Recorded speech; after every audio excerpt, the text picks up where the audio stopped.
I was 27 when I landed the job, fresh out of grad school with a portfolio I thought could impress the world. My name's Daniel Reed, just another face in a crowded city, but with a fire in my chest that wouldn't let me sleep most nights. I wasn't aiming to be rich, I wasn't even aiming to be famous. I just wanted to be seen, to matter, to prove to myself, and maybe to a few people back home, that I could do something great. The firm was everything I'd ever wanted. Tall glass walls, high ceilings, the buzz of brilliant people doing important things. I remember walking in on my first day, wearing a suit that didn't quite fit, and shoes I couldn't afford. Nobody noticed me, but that didn't bother me.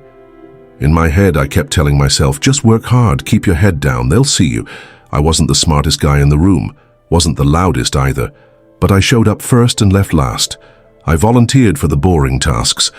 I stayed quiet in meetings, I studied everything, how people talked, how they presented ideas, how they stood when the big clients came in. I watched, I learned, and every time someone left their desk, I took a mental note of what they were working on. 2 months in, I still hadn't done anything worth remembering. I was just the new guy.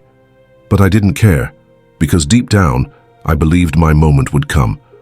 One day, someone would give me a chance, and when that day came, I'd be ready. What I didn't know, what I couldn't know, was that the moment would come. Just not in the way I hoped, not in the way that changes your life for the better. It started with a simple assignment, something small, something no one else wanted. But to me, it was everything. It was just a meeting. One of those Monday morning check-ins where everyone pretends to care while secretly thinking about lunch. But that day was different. The senior partners came in, suits tighter, smiles wider. Something was up. They announced a new project, big one, high profile, a competition to design the centerpiece of $1 billion redevelopment in the city. The kind of thing that puts a firm on the map or takes it off. Everyone leaned in. Even the loud ones got quiet. The partners said they'd be selecting a lead designer from within, someone to take charge, collaborate with the team, deliver something bold. I just sat there trying not to look too eager. I knew they weren't talking about me. I was a junior, 2 levels below the real players, but still, I felt this strange pull, like the moment was meant for me, even if it didn't look that way yet. After the meeting, people were buzzing. The senior architects were already sketching ideas in their notebooks, acting like the job was theirs. I went back to my desk, opened a blank screen and just stared. No assignment, no role. But I couldn't help myself. I started drafting, rough shapes, abstract forms, playing with light and space. Nothing serious, nothing I'd show anyone. Later that week, my boss Chris called me into his office, said they needed support staff to help with modeling and research, said I could assist, nothing major. I nodded, didn't say much. But inside, I was already thinking 2 steps ahead. Every night after work I stayed behind, opened my own file, my own version. I wasn't trying to outshine anyone. I just wanted to see what I could come up with. I started sleeping less, sketching more. The design started coming together. I thought maybe, just maybe, if it was good enough, if it really stood out, someone would notice. Someone would ask, who did this? And maybe for the first time they'd say my name. I didn't mean to get obsessed, it just happened. One night turned into 2, then a week, then a month. I'd go home past midnight, sleep for a few hours and be back at my desk before the lights were even on. No one told me to do it. No one even knew I was working on it. But I couldn't stop. Every time I looked at the screen, I saw it getting better. The shape, the balance, the way it played with shadows, it was starting to feel real, like something that could stand in the city and make people stop and stare. I didn't show anyone. I wasn't ready, not yet. I told myself, just a little more time, make it perfect. I started skipping lunches, skipping calls from friends. I missed my mum's birthday. She called me, left a voicemail, said she was proud of me anyway.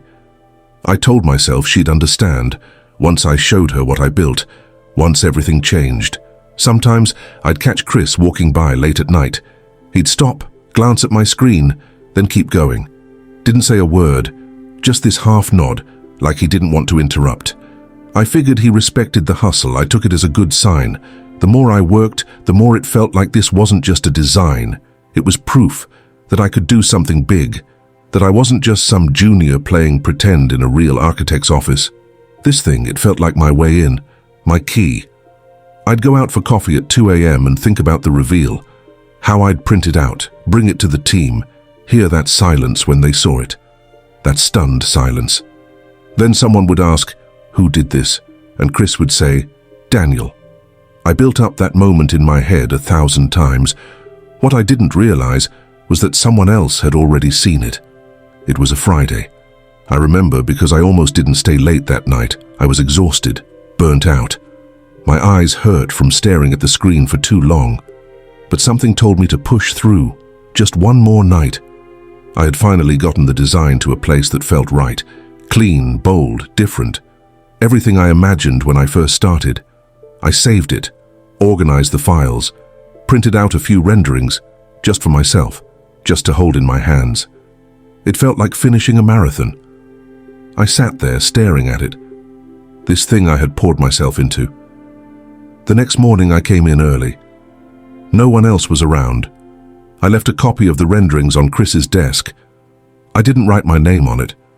I didn't think I had to. He knew I was working on something. He'd seen me every night. I figured he'd know. I figured he'd ask. Hours passed. No word. Then days. Still nothing. I told myself maybe he was busy. Maybe he hadn't looked at it yet. I didn't want to seem pushy, so I stayed quiet. Just waited. Then came the email. Presentation Monday. All hands. Chris will be revealing the preliminary concept. That was the subject line. My heart started racing. I thought, this is it. He's going to show the team. He's going to give me credit. I barely slept that weekend. I rehearsed what I'd say if someone asked about it. Practiced how I'd downplay it. Be humble, but still own it. I kept imagining Chris nodding, smiling, introducing me. Daniel's been working hard behind the scenes on this. I think it's time we take a look. Monday came. I wore my best shirt, got in early, sat up straight, waited. Everyone gathered. Chris walked in, clicked to the first slide. And there it was, my design, my lines, my layout, my vision. But my name wasn't on it. He started explaining the concept, his concept, talking about inspiration, process, design choices, as if it came from him, as if I didn't exist. I looked around the room. No one questioned it. They nodded, took notes, some even clapped. I just sat there, silent, numb, trying to figure out what had just happened, trying to convince myself that maybe this was just a misunderstanding, that maybe he'd mention me later, maybe he'd pull me aside. But he didn't. And I knew right then, something was wrong. Something I couldn't take back. I didn't know whether to stand up or stay quiet. Part of me wanted to shout, to say, that's mine, but I didn't. I just sat there, frozen. I kept waiting for him to say it, even just a mention, a nod, anything. But he didn't. He walked through every slide like he had lived it, like every decision came from his hands, not mine. When the meeting ended, people gathered around him. Compliments, questions, excitement. I stood in the back, hoping someone, anyone, would look at me, ask me something. But they didn't. I was invisible. He walked past me on his way out. Didn't even make eye contact, not a word. And right then, I knew. This wasn't a mistake. It wasn't some oversight. He knew exactly what he'd done. I went back to my desk and just stared at the screen. My file was gone. The version I'd worked on every night, deleted from my folder. I checked everywhere, recycle bin, backups, nothing. Just gone, like it never existed. I thought maybe I was being paranoid, maybe I saved it somewhere else, maybe this was all just in my head. So I went to IT, asked if they had a backup. They said everything gets wiped after 30 days unless flagged. Mine wasn't.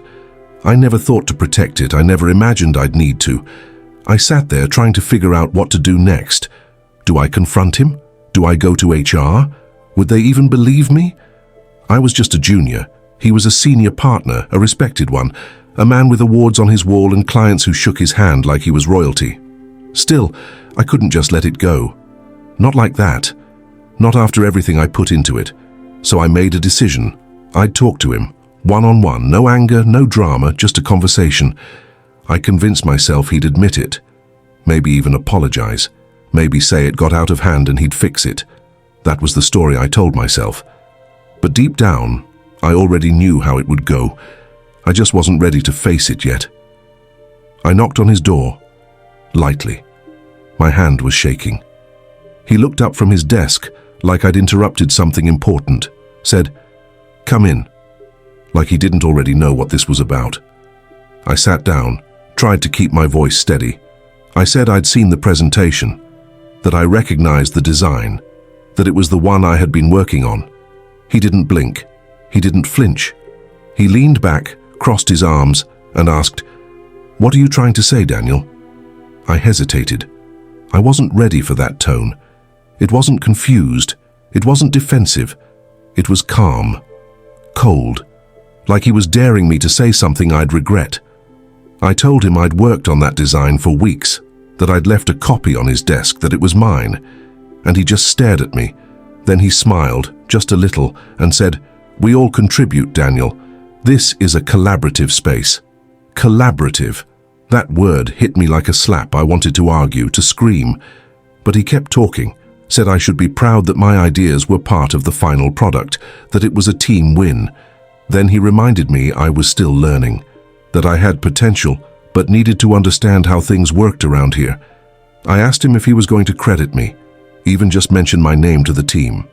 He shook his head, said it wasn't about names, it was about results, said getting emotional wouldn't help my career.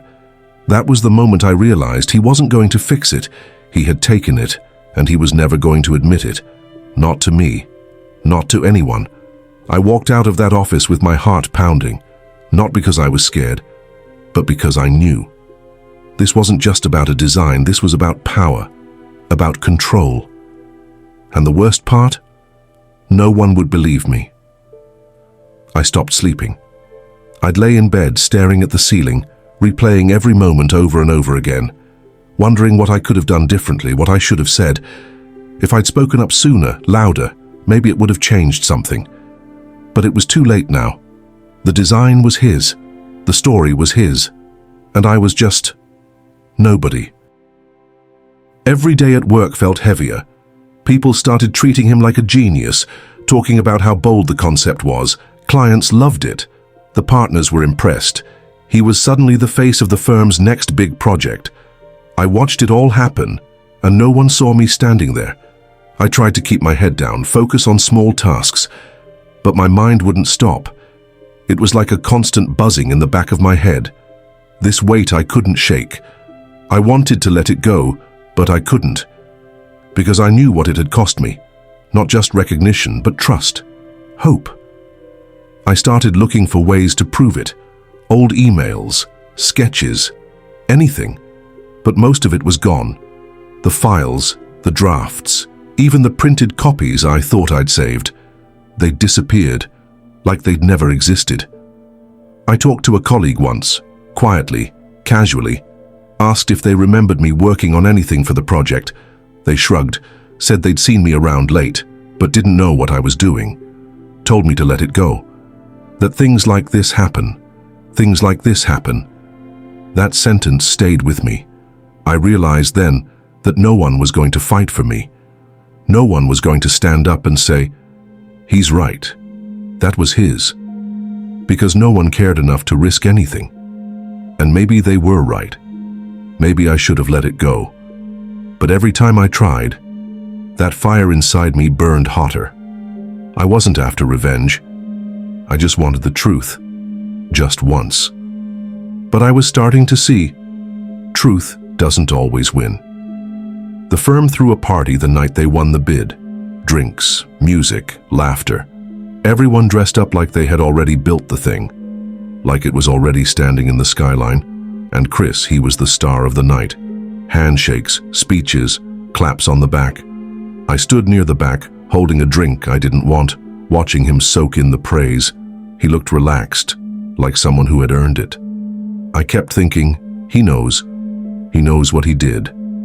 And yet, he smiled like nothing happened. Someone asked him where the idea came from. I was close enough to hear. He said something about inspiration striking late one night, talked about his vision, how he wanted to challenge convention. The words spilled out like a well-rehearsed story. I left early. I couldn't take it anymore. I walked through the city alone, past buildings I used to admire, thinking how fast it all flipped. How one moment I was chasing a dream, and the next I was chasing proof that I even existed. I stopped checking emails, stopped caring about meetings. I was still showing up, but not really there. I watched myself slowly disappear. From the room, from the team, from the future I thought I was building. And just when I thought it couldn't get worse, HR called me in, said my performance had dropped, said I seemed distracted, disengaged, that I wasn't meeting expectations. I wanted to laugh. Expectations? I exceeded every one of them, until someone else put their name on my work. But I didn't say that. I just nodded, said I'd try harder. Then they said something else, something I didn't expect, that the firm was restructuring, that my position might not be needed anymore, that they'd let me know soon. I walked out of that room knowing exactly what was coming. I gave everything to that place, and now I was the one being cut. He stole my design, got rich off it, got famous. And me? I was about to be erased completely. I woke up that morning already knowing. I didn't need the email, didn't need the meeting.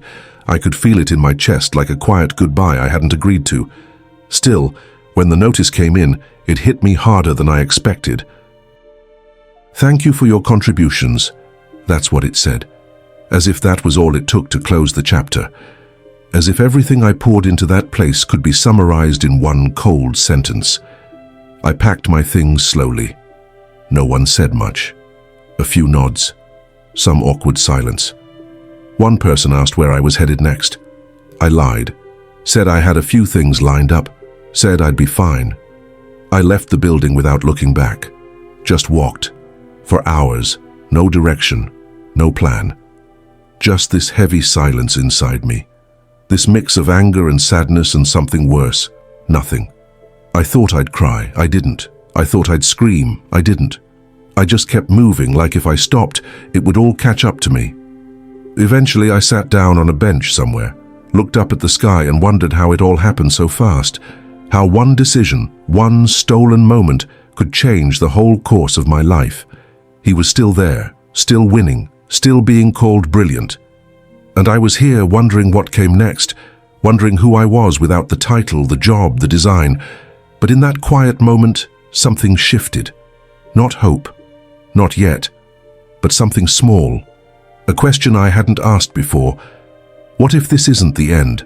Not just a thought, a challenge. Because if he could steal what I made and walk away clean, then maybe I could build something else, something he couldn't touch. Maybe I was finally free to start over, this time with nothing to lose. I didn't tell many people what happened. I wasn't sure who would listen or even believe me. It felt like shouting into a void, like trying to catch smoke with my bare hands, but I knew I couldn't stay silent forever. So I started small, reached out to a few close friends, told them the story, not for sympathy, just to say it out loud, to remind myself it was real, that I hadn't imagined it. Some were angry for me, others were quiet, didn't know what to say. One friend told me, "You should fight back, show them what you're really made of." But how? I didn't have proof. The files were gone. The drafts disappeared. The emails deleted. My word against his. And he had the power, the status, the connections. I started looking into what I could do, legal advice, copyrights, design patents, anything that could give me a leg to stand on. But it was complicated, expensive, exhausting. Still, I held on to that thread of hope, because if there was one thing I learned, it was this. You don't get to decide who you are based on what others take from you. So I began building again, not just designs, but my story, my voice, my truth. And slowly the fear began to fade, replaced by something else, something stronger. The fight wasn't over. not by a long shot. I started sharing my story online, little by little, not expecting much, just hoping someone would hear me, someone who had been through the same thing. At first, it was just a handful of messages, support from strangers who said, "That happened to me too," or "Keep fighting." It felt like a small lifeline in a sea of silence. Then one post caught fire. People started sharing it, commenting, tagging others. Suddenly, I wasn't alone anymore. The story wasn't just about me, it was about every junior who ever stayed late, poured their heart into something, only to have it taken away. Every person who felt invisible. With every message, my voice grew stronger. I began to speak up at events, to write articles, to push back against the silence. It wasn't easy. I faced doubt, criticism, even threats. But I kept going, because this wasn't just about a stolen design anymore. It was about standing up, about justice, about making sure no one else had to feel the way I did. And through it all, I realized something I hadn't seen before. Losing one battle doesn't mean losing the war. It means you're still in the fight, still here, still breathing. And that, more than anything, was worth everything. Months passed. The story grew louder. People reached out, some with advice, some with offers to help. A few even wanted to collaborate, to create something new together. I was cautious at first. I had been burned before, but this time, I was different. I wasn't just rebuilding a design, I was rebuilding myself. I took every chance I could get, small projects, side gigs, anything to remind myself I still had something to offer. Slowly, the fear started to fade. The anger softened. In its place came a quiet confidence. I learned that success doesn't come from being handed credit. It comes from refusing to be erased. And maybe, just maybe, the hardest part wasn't losing the design or the job. It was learning to believe in myself again. Because in the end, that's what no one can take away. Not even him. Thank you for listening to my story. If you like this kind of content, kindly leave us a like, share, and subscribe to the channel for more stories like this.